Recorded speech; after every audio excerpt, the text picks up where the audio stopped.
오늘은 환경 문제 해결을 위한 노력을 알아보겠습니다. 먼저 환경 문제는 어떤 것들이 있냐? 먼저 환경 문제 발생 원인은 산업혁명 이후에 인구가 많이 증가하고 그러면서 자원을 많이 소비하다 보니까 자연이 파괴되면서 환경 문제가 발생하기 시작합니다. 대표적인 환경 문제들을 알아볼 건데 먼저 산성비 같은 경우에는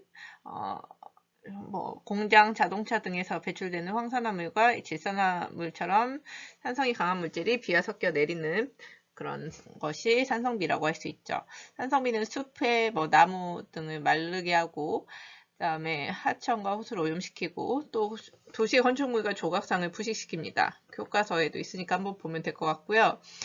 근데 이 산성비 같은 경우에는 대표적인 곳이 영국에서 발생한 영국에서 산업혁명이 시작한 곳이 영국이다 보니까 영국 같은 경우에는 공장이 당연히 많겠죠. 근데 그 공장에 있는 대기오염 물질이 바람을 타고 어디까지 이동을 하냐? 바로 동유럽과 북유럽까지 날아가요. 그러다 보니까 산성비 피해를 영국뿐만이 아니고 동유럽, 북유럽까지도 피해를 입게 됩니다.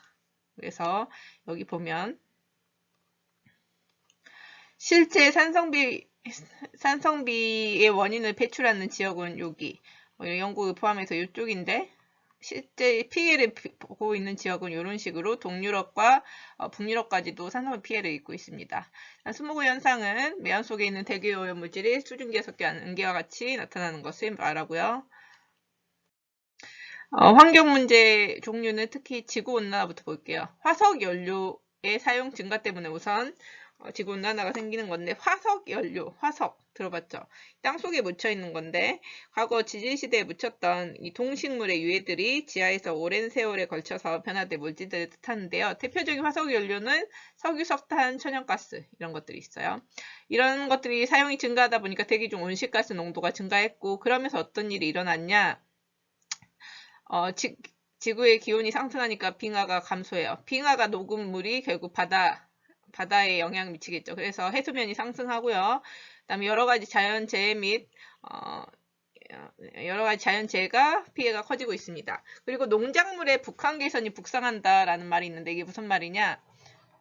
과거에는 제주도에서 그 귤이 재배가 됐어요. 여기까지만 제주도만 가능했어. 근데 다 이제 더 더워지다 보니까 이제 위쪽도 제주도만큼 더워지기 시작한 거예요. 그래서 제주도에서만 생산 가능했던 농작물인 감귤이 이제는 남해안 지역까지도 재배가 되죠. 그래서 이렇게 한계선이 북쪽으로 올라갔다. 농작물을 수확할 수 있는 한계선이. 그래서 북한계선의 북상이 그런 의미입니다. 다음 바다의 수온도 상승해서 난류성 어족은 증가하고 한류성 어족은 감소합니다. 즉 난류성 어족 같은 경우에는 오징어 등등 있죠. 그리고 오징어는 많아지는데 한류성 어족 대표적인 게 우리나라에 명태가 없거든요. 거의 사라졌어요. 이 명태는 한류성 어족인데 우리나라 바다가 따뜻해지다 보니까 이 한류성 어족이 거의 사라지고 있습니다. 그리고 사막화는 말 그대로 사막처럼 변해가는 현상인데 그 원인이 역시 보통 인간에 의한 원인이 크죠. 그래서 인간이 과도하게 농사를 짓는다든지 그 다음에 가축을 키워요. 그럼 가축이 풀을 뜯어먹다 보면 또 사막처럼 변할 수가 있죠. 산림도 훼손을 하고 그다음에 오존층 파괴는 바로 염화플루오리나탄소 CFCS의 과다 사용으로 인해서 오존층이 파괴되는 현상인데 염화플루오리나탄소는 프레온가스라고 들어봤을 거야. 바로 냉장고나 에어컨 등을 냉매제로 쓰이는 것이라고 볼 수가 있어요. 산성비는 했고 열대림도 파괴되는 내용 있고 그러다 보면 생물종도 감소하고 황사 같은 경우도 다뤄볼게요. 황사는 우리 다 겪지 범해 중국이나 몽골 등의 사막지대, 황토지대에서 시작돼서 우리나라 바람 타고 오는 거죠. 소옥기질환, 안구질환 같은 질병을 발생시킵니다. 그리고 황사 발생하면 먼지가 이제 오는 거니까 정밀기계 사이사이로 그런 미세먼지들이 들어가서 불량률이 높아지고요. 비행기가 뜨거나 이런 것도 어렵죠.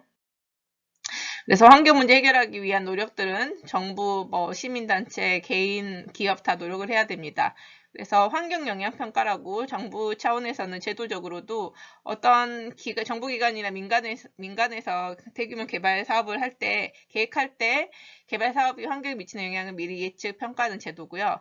그리고 저탄소 녹색 성장 정책을 펼치려고 합니다.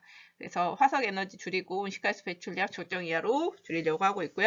온실가스 배출권 거래제라는 것이 있는데 정부가 기업에 배출할 수 있는 온실가스의 양을 할당해서 남거나 부족한 배출량을 사고팔 수 있도록, 즉 정부에서 A, B, C 기업에다가 너희는 100만큼 온실가스를 배출할 수 있는 배출량을 배출할 수 있는 권한을 줬어요. 근데 만약에 온실가스 배출이 100만큼 줬는데 우리 기업에서는 50만큼 썼어. 그러면 남은 50은 다른 기업에다가 온실가스 배출권을 팔 수가 있어요. 그러다 보니까 서로 부족하면 만약에 100만큼 더 써야 되는 기업에서는 더 쓸 만큼 다른 그 기업에서 온실가스 배출권을 사와야 돼.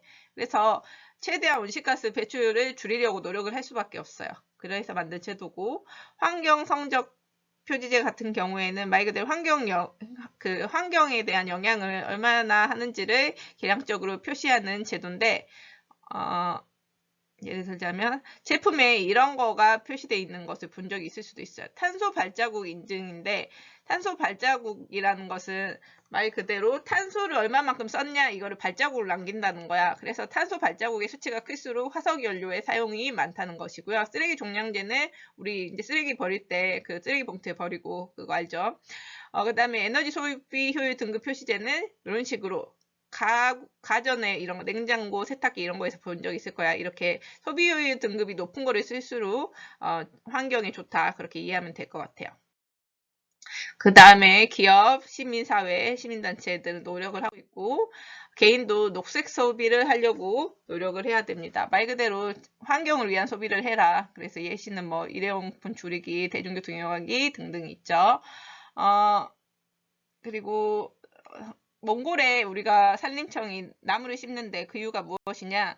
바로 황사 피해를 입고 있습니다. 근데 황사 피해는 이 모래먼지가 날라오는 거잖아요. 그래서 그 모래 같은 거를 붙잡아 두기 위해서 몽골 지역에다가 나무 심기 행사를 하고 있습니다.